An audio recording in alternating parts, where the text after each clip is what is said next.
Mr. Director, worry not. We'll make sure your agency is adequately funded. This judge you arrested in Wisconsin, she was breaking federal law, wasn't she?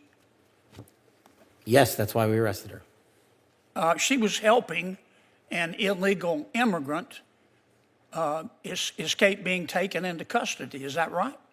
Yes, and the field agents decided to open the case, work the case. And as Americans, do we get to pick and choose which laws we want to follow? We do not. If you're a state court judge, do you get to decide you don't want to follow federal law? No. And if you violate federal law, you get arrested, don't you? Yes, Senator. That's called equal treatment under the law, isn't it? Yes, Senator. You remember Lisa Page and Peter Strzok, don't you? Yes, Senator. Mr. Strzok worked for the FBI. Mr. Strzok worked for the FBI. I think Ms. Page worked for Justice. The Inspector General found in its investigation that they hated President Trump and they really wanted Secretary Clinton to win. Is that true? That's correct, sir. And this would be the same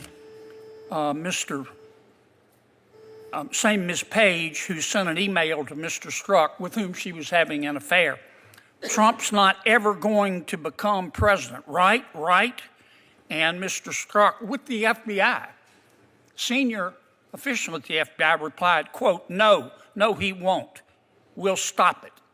Did I read that correctly? You did, Senator. Okay. Now, Ms. Page got quit before she could get fired.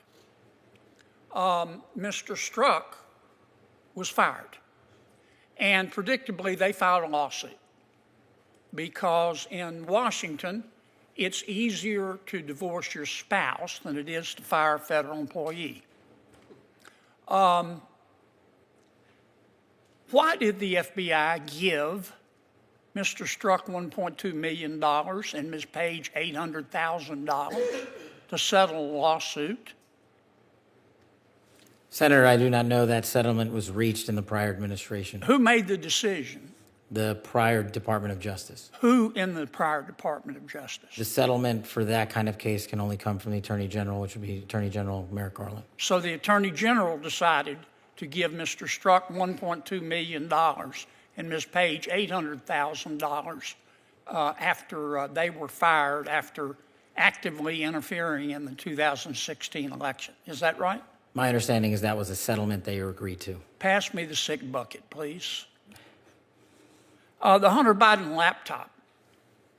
In October of 2016, shortly before the election, the New York Post wrote a story that was widely covered talking about Mr. Hunter Biden's influence peddling scheme based on his laptop. A couple of weeks later, Secretary of State, soon to be Secretary of State, Antony Blinken, organized a group of 51 so-called intelligence experts. Had some real rock stars on the list. Jim Clapper, John Brennan, Michael Hayden, Leon Panetta, and they said, oh, no, the story in the New York Post is not true. It's based on Russian disinformation. You remember that? I do, Senator, as the lead investigator for Russiagate for the House Intel Committee. Yeah. The FBI had the laptop for 10 months, hadn't they? They did, Senator. So the FBI knew right before the election that it wasn't Russian disinformation, didn't they? And that was confirmed by the Inspector General's report. Yeah. Who at the FBI refused to let the FBI tell the American people the truth? I don't have that name in front of me, sir. Well, would you look? I will, sir. I'd like to know. I'd like a name, not a division. I'd like the name. Person with a brain and a beating heart. Yes, sir.